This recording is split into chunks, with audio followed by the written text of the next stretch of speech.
Well, welcome back to A Dog's Devotion. I'm your host, Carla Basaki. After breaking my leg in two places and being forced to slow down in a way that I never expected, I'm finally back, and it feels so good. Dogs have always been the heartbeat of my life. I truly cannot imagine a life without one by my side.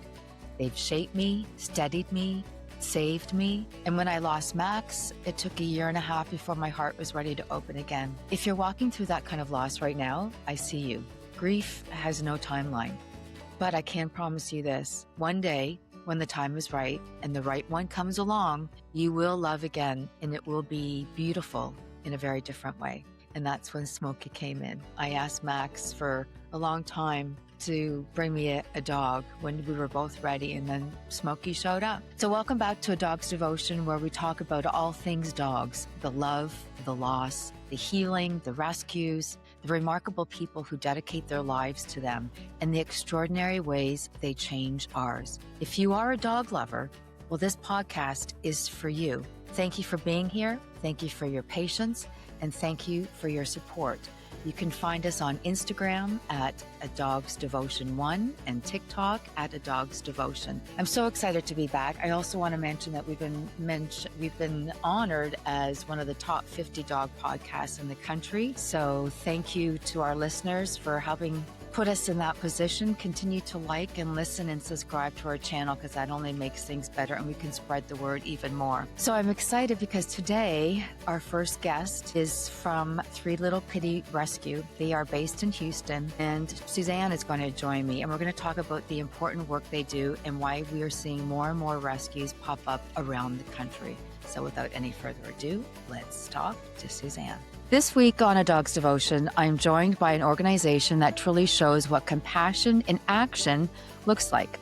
Three Little Pitties Rescue is saving dogs and cats from the Houston area where shelters are overwhelmed, and giving them a second chance by transporting them to loving homes across the Pacific Northwest, the East Coast, and the Midwest. This isn't just a rescue. This is coordination, community, heartbreak, hope, and a whole lot of love. If you've ever wondered what it really takes to save lives on this scale and why rescue work matters, now more than ever, this conversation is for you. I am joined by Suzanne, who is the Director of Administration for Three Little Pitties Rescue. We've had some fun times trying to finally get together and chat. It's all my fault. I broke my leg. We were supposed to chat, and then I had to cancel. So thanks for being so cooperative. Oh, I'm so excited to be here. This is my favorite thing to do, is to talk about the rescue. So I Yeah. appreciate an opportunity. Listen, anything to do with dogs and animals and rescuing is so special to my heart. So I really want to focus in on what you guys do, why you're so different, and why there's such a growing need for shelters like this more than ever, Sure. I think.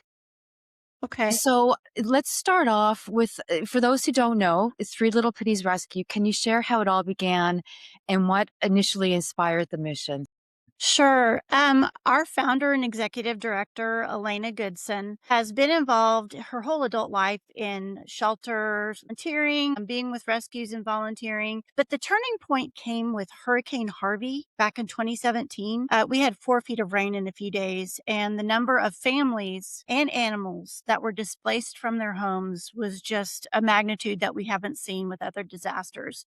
So our shelters were overflowing, and you know what that means in a shelter when they're overflowing. Elena stepped up and she pioneered shelter to shelter transports. So she took animals from the overcrowded shelters here in Houston by van to the Pacific Northwest, where they don't have the same issues with euthanasia and overcrowding, to shelters that had the space, and brought those dogs away from the inevitable outcome, which is shelter euthanasia in our area. So that was the kind of the turning point for her. A few months after that, she was quite literally at dinner with 2 of her good friends, and they were talking about their drives into Houston every day and what they were seeing on the side of the road. And they couldn't stand the enormity of the suffering anymore. So that night, Three Little Pitties was born over fajitas and margaritas. That Lovely. My probably favorite. helped in the decision Of course to it get did. things going.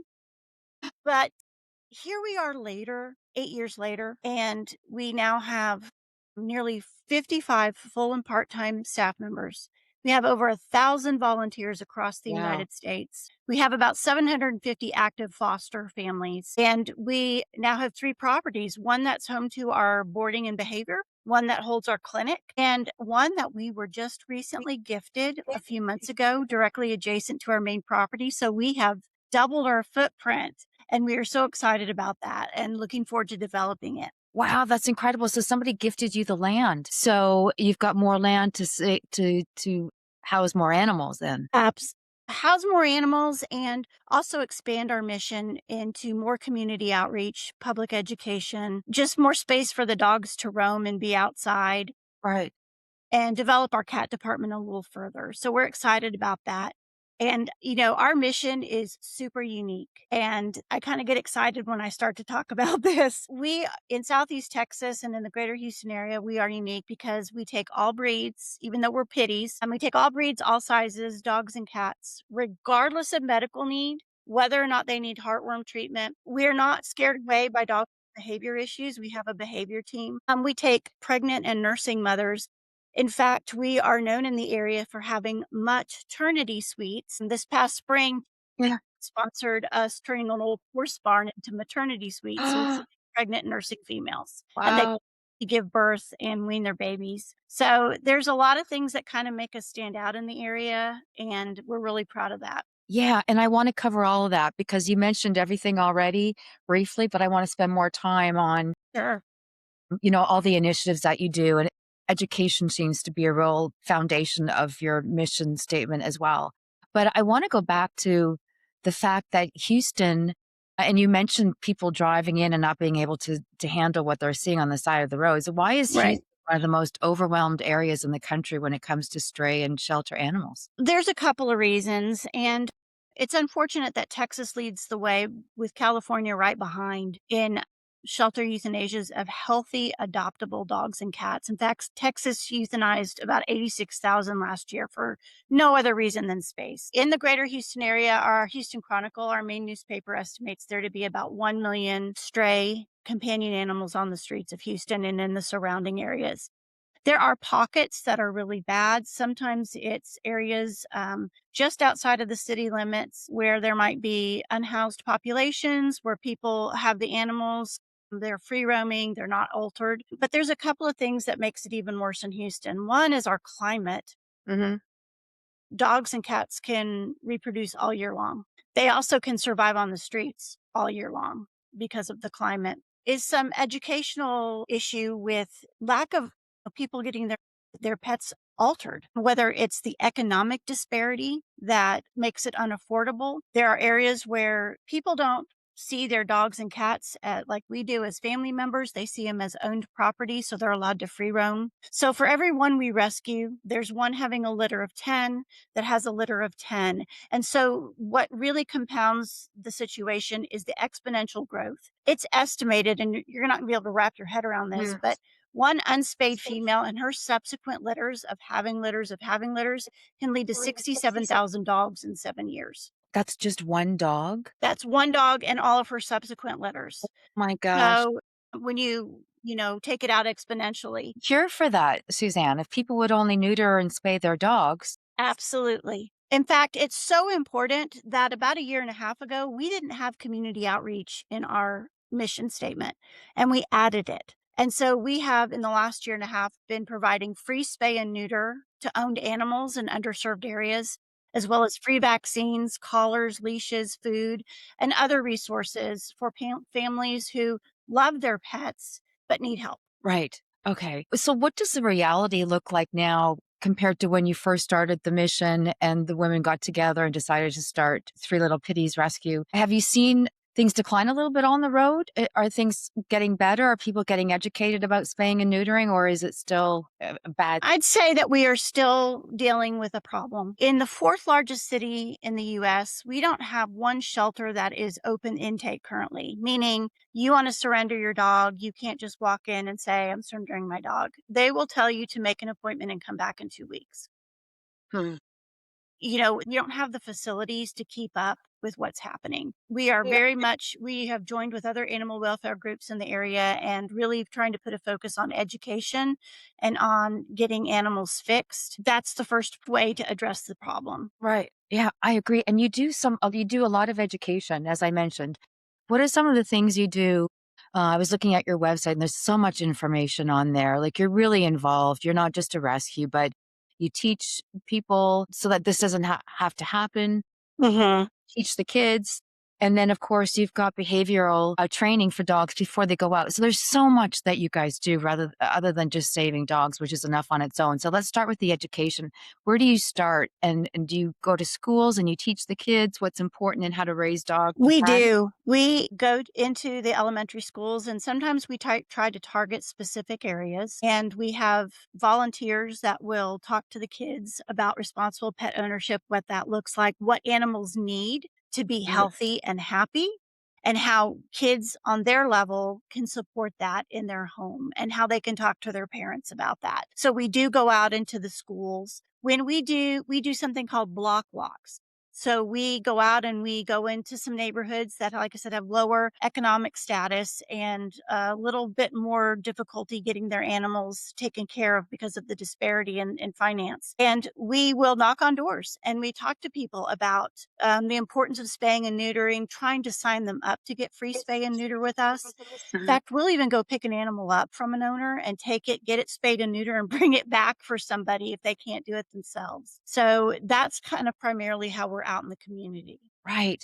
That's so important. Now, what about some of the other initiatives that you have? Like, is it the New Canny outreach? You've got the vaccine clinics. And then for fundraising, you've got your second annual gala coming up in April. So, can we talk about some of the other initiatives? Like, let's talk about the New Canny outreach one. Okay, so that is a community that's north of Houston that has a very large population of stray animals.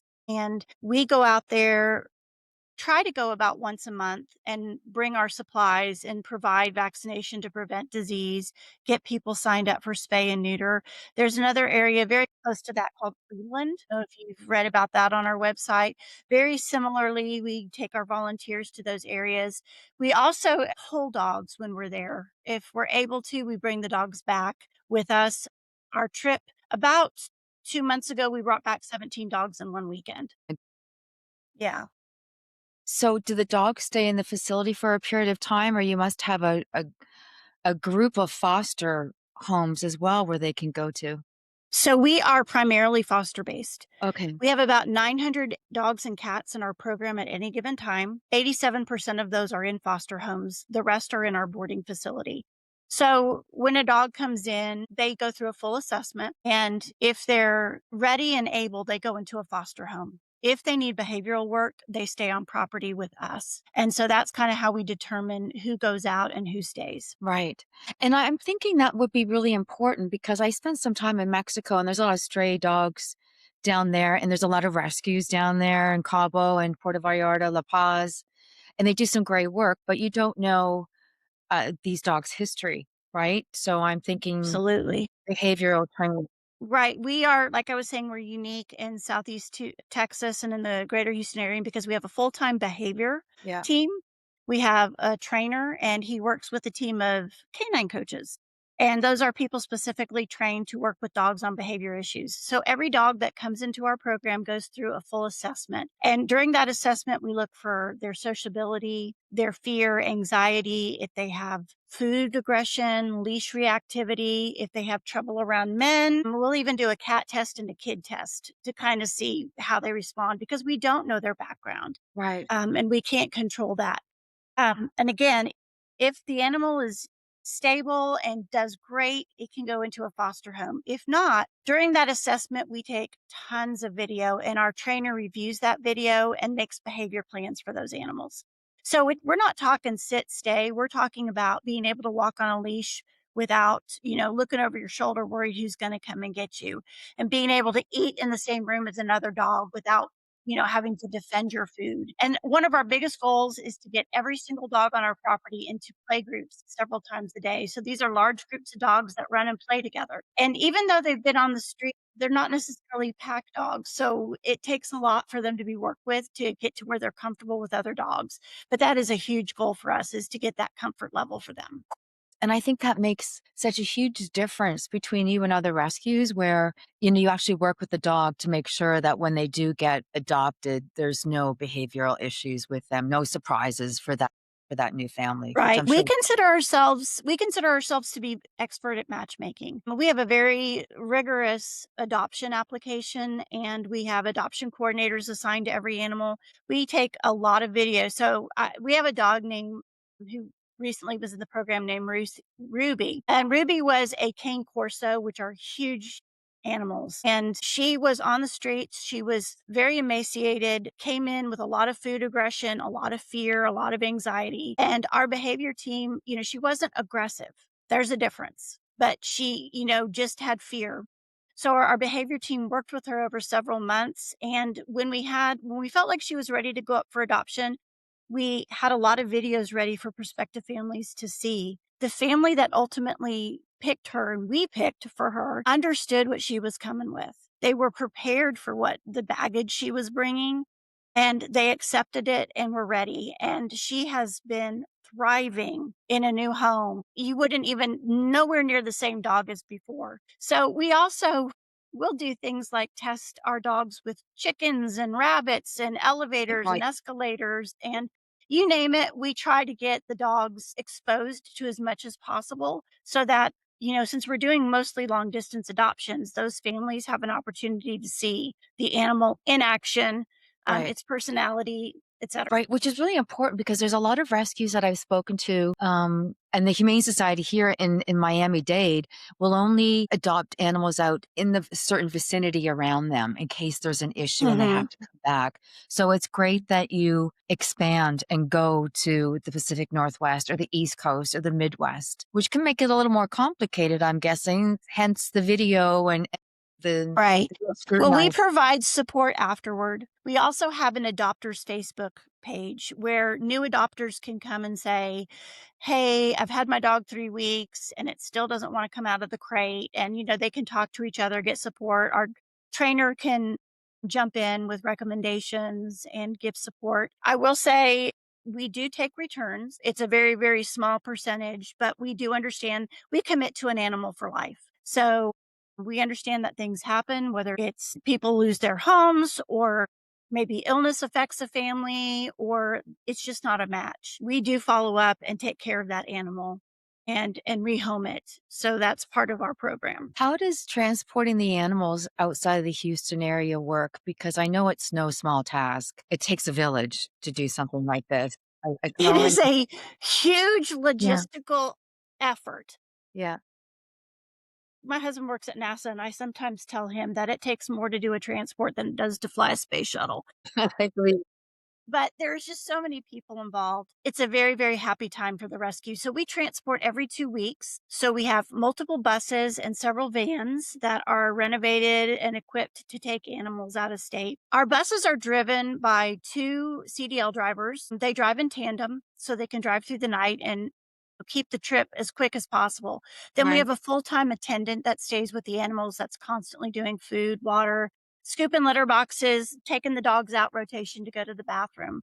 So it takes our transports 3 to 5 days to leave Houston, go to the remote areas, and drop off and then come back. We have a huge team of volunteers. We live stream our loading night because there's a lot of tiers. They're fosters who are dropping off their animals, going to a new family. It's kind of a game of Tetris when you have to piece those crates and the different sizes in and get everybody in and pack. We also transport for other rescues. So we're unique because we do everything in house from the rescue to the vetting to the adoption to the transport. Not all rescues have the size or the capacity to do that. So we take other animals for other rescues along with us when we transport. So that's kind of another layer of transport. I'm sure you've seen a lot over the years. A lot of heartbreak, a lot of tears, a lot of happy tears and sad tears. What are some of the more heartbreaking situations that you've seen, and how do you keep going emotionally when, it just feels so heart-wrenching? So I'll tell you, it's the human piece The human being. that really gets to me the most, meaning what people are capable of doing to a living creature. You mean the bad that people do to a dog? Yeah. So, anyway, just very recently, we had a little puppy named Aspen, and he was left in a cat carrier on the side of the road, just locked up, dropped off. He had such severe mange and secondary skin infections that his skin was raw and bleeding. His Oh, feet were so swollen he couldn't stand. He was found, he was brought into our program. We immediately got him the care he needed and put him with a medical foster. A medical foster is one of our team members who is has got the time and space in their life to make sure that the animal gets medicated baths, gets the medication, changing their little jumpsuit, all that kind of stuff. They have the time to do that. Aspen has been recovering amazing and has the sweetest disposition. And we know that he's going to be available for adoption soon. His resiliency, what keeps me going is when they can keep going. right. It's the small wins. It's when I see a picture of Aspen last week and knowing that now that he's with us, his life will be changed forever. Yeah.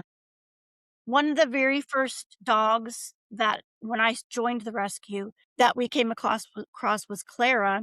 Clara's was left abandoned on the second floor of an apartment balcony when her family moved out. I still to this day can't fathom why no one stepped in and did anything sooner. But at the time, a good Samaritan came by and called us to come in and do something about it. The two dogs with her were already deceased, Jeez. and Claire was the only one left on the balcony. So I remember the video picking Clara up in a blanket and gently lifting her into a little kid's swimming pool in the back of an SUV, giving her baby food, giving her liquids. As long as the vet looks at them and says, it's okay to try, you're not prolonging suffering. Right. We always consult with our veterinarian on cases like this. And so he said, yeah, give her a chance. It took about 4 months for Clara to recover. But the last picture I saw of Clara was she and her two dog siblings running in the snow up in the Pacific Northwest. So, like again, the little win stories, those are the things that keep you going. And it's the heartbreaking piece is thinking about, I wish people were different. I know. It just brings tears to my eyes when I think how mean people can be to an innocent animal. Yeah, absolutely. But sometimes there's just things that happen. So I'd like to tell you about Bear. I know I don't want to tell you too. Bear? Are you gonna make me cry, or is this a Well, happy you might. story? Bear's Okay. a happy story though. Okay. We don't know how Bear came to be in a ditch on the side of the road. The ditch was full of rising water. It was pouring down rain in a thunderstorm. And why he was out on the road. He's about a 4 to 5 month old Great Pyrenees mix. But a good Samaritan stopped and called animal control. And this is an animal control that's in a rural part of the county here. And we've worked with them before, and they reached out to us and they said the dog has two broken back legs, probably by a car. Can you do something? Can you? Because otherwise, we know what the answer is here. It's gonna be euthanasia. So we did. We grabbed up Bear, we brought him, we had a vet evaluate him. Within 24 hours, he had surgery on both back legs and had, rods and pins placed. Bear hit the personality on him, he was the cutest thing to watch. As he was recovering, he would hop like a bunny. He really came around, he opened up, blossomed with his medical foster, and he got transported about 3 weeks ago to Everett, Washington, and he's in a brand new home with his dog siblings and has fully recovered. The vet said he's gonna have a long, healthy life. He just needed the chance. Right. You just needed the chance, and that's what we spend a lot of time doing is trying to bring dogs, as our director says, there's more dogs that we can bring in, but we're going after them one at a time, as fast as we can. We're gonna scoop them up and bring them into our program and show them a life they could have never dreamed of, and as long as we have the support of, like, you and people in the community and nationwide, we're gonna keep doing the work. If y'all keep showing up, we're gonna keep doing it. Right. Okay. Well, I'm not going anywhere. Um, Now you do cats and dogs. It's not just Yes. dogs. And so how does that work with the cat population? Because I know I've seen the Humane Society and they are overflowing with kittens and senior cats. Cats kind of reproduce. They're a lot of the problem on the street. They reproduce even faster than dogs. So for us, we did originally start with dogs, but then it kind of became an ethical question. Are we saving a species or are we trying to end suffering? Are we trying to educate the public about one thing, or are we in general worried about animal welfare? And the answer is it's all about animal welfare and it's about public education. And so we did bring cats into the program. Now that kind of opens the door to different volunteers and donors. And, people are usually cat people or they're dog people. So it kind of widens our base of people who are interested in the rescue to do cats. We didn't make a second mission by bringing in cats. We expanded our first mission, but sometimes it's like having 2 rescues under one roof. Right. Cats have vastly different needs, and especially how they're housed. Cats are very will succumb quickly to illness when they are kept in boarding if they're stressed in any way, and that's upper respiratory, skin infection, ringworm. It just pops out, if they're stressed. So we have to keep them separate from dogs. They're in a different building. We have a vet tech who's dedicated to Yeah. cats because we don't wanna miss anything. Cats are quiet. A dog, is ill, you can tell. Cats, you can't tell until Sure. it's too far gone. So we have a medical team member who is really all about making sure our cats are getting what they need to thrive. We have a specialized kennel team that also sees to our cats. It's a little bit of a juggling match. We've got it. It works well for us, and we love having our cats. I think it's great. It's really important. It's much needed from what I've seen. Yeah. I'm a dog person, so I'm all about the dogs. And I started this because my rescue, Max, passed away. But I have had a cat, and you're right, they're completely different animals, but they're still an animal. There's still a species on this earth that we need to take care of. And they're contributing to the issues, they're part of the Yeah. problem on the streets, and so looking at out thinking about cats is, they really go together. Yes, I agree. Let's talk about money, how you guys survive and the team. You've got paying people that work with you. You've got a lot of volunteers. We talked about it takes the community to transport these animals. A lot of people want to help. They just don't know where to start. So, what are the biggest ways the public can support Three Little Piggies? I said piggies, it's pitties. Okay. Because you're not just pitties either, are you? I mean, you We're think that you're all breeds. logo were 3 original dogs that were rescued, but the Three Little Pitties is a nod to what we think are misunderstood bully breeds in general, and Right. so we kinda think it brings light to those animals. But, the way that people can support us, well, you're right, financially is always a good thing to do. Right. Adoption revenue is only covers 57% of our expenses, so we are constantly fundraising for other areas. We either have events or we have our pit crew members, we do Facebook funding, things like that to make up the difference, and so we always welcome donations. But I'll Right. tell you, I think the greater need, if someone has the space and the room, is for fosters, because we are truly limited by the number of fosters we have because we're foster based. So we even have foster animals in the Pacific Northwest and in the Northeast. We will ship them out to foster homes and You adopt will. from there. So locally, if we could get more fosters, people who would keep an animal for, 6 weeks, 8 weeks, maybe 10 weeks until they're adopted, that would open up space for even more animals. So Really? fostering is a really big need. Okay, and I didn't realize that, but even though I don't live in the Houston area, I could live somewhere else and foster one of your Yes. animals, and that could help. Yes. Okay. Absolutely, and another way that people can really help us is to like us and follow us on social media. Yeah. That helps spread awareness and gets our name out there. The faster we can adopt, since we are doing regional adoptions and remote, that to give attention to our animals, then those animals get adopted, and again, that allows us to bring in more animals. Right. So what is your social how can people find you on Facebook and So, if they just go to their browser and put in at Three Little Pitties Rescue, mhm, that'll bring you to we have a TikTok, Facebook, Instagram, YouTube. It'll bring you can find one of those pretty easily, and then you can also link to any of those by going to our webpage, which is Three Little Pitties Rescue. okay. So what would you like to say to someone who's thinking about adopting or maybe even fostering, since you just said how important that is?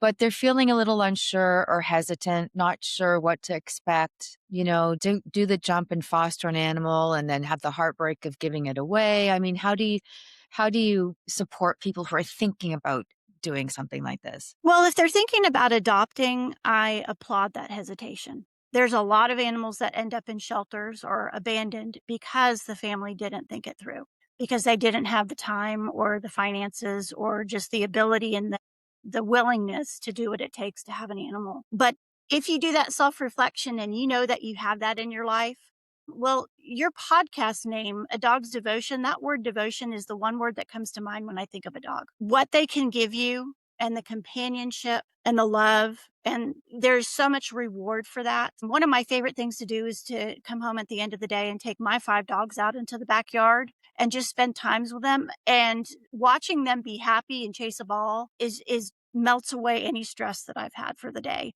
So they add so much to our lives, and I would encourage people to investigate. Fostering might be a good way to decide if you wanna adopt. Right. We have, people who do foster to adoption, to see if they're ready for it. If not, if they're not ready for an animal full time, well, then that animal's gonna get adopted and moved out. But it's a way for people to kinda see if they're ready to have an animal. And you're right, it is heartbreaking there's a lot of tears when people are loading up on the bus, Yeah. but we actually have a man who has over 400 fosters. He usually does puppies, so that's how he got for up to 400 because he has litters Wow. at a time. Um, and he cries every single time, Yeah, I bet. but he stays in touch with the adopters and he knows what he's doing has a huge impact. That little act has a huge impact, and um, it brings him joy. So I think fostering is a great way to see if you're ready to have an animal in your life. Yeah, that's a good point because it gives you the opportunity to see what it's like to have an animal at home before you fully commit. Right. And we do provide a lot of support to our Yeah. fosters. We recommend that all of our animals be crate trained so that they have a safe space in the home wherever they are and learn how to be by themselves and to be safe when the owner or the fosters are not around. And we have a team of people that supports our fosters with behavior advice and things like that. So you're not alone. It's a journey you walk with somebody else who's assigned to you. Yeah, I think that's so important, especially when there's a large distance between you and the foster Mhm. family. You mentioned you've got 5 dogs. Congratulations. I can't wait to have space to have 5 dogs. One day, that's my dream. Mm. So obviously you're a dog person. This work has changed me. How has rescue changed you personally? It has profoundly impacted me. My previous career was education, and it had gotten to a point where and you hear stories about education where sometimes I would sit in my car and cry before I went into my classroom. Now, I get up every morning and I look forward to going to work. I love what I do. Even when I see Bear and Aspen and Clara's, I love what I do because now I'm mostly administrative work. So I might be paying insurance or ordering poop bags or doing things like that, but I absolutely can see what I'm doing makes a difference. And I'm seeing 120 to 180 animals load up every 2 weeks and go to a new home because of the work that I'm doing. And I only wish I'd come to it sooner. It's kind of the second half of my life. I'm having a rebirth here. And I've been involved for about 4.5 years. But it is truly a joy, and it's just changed.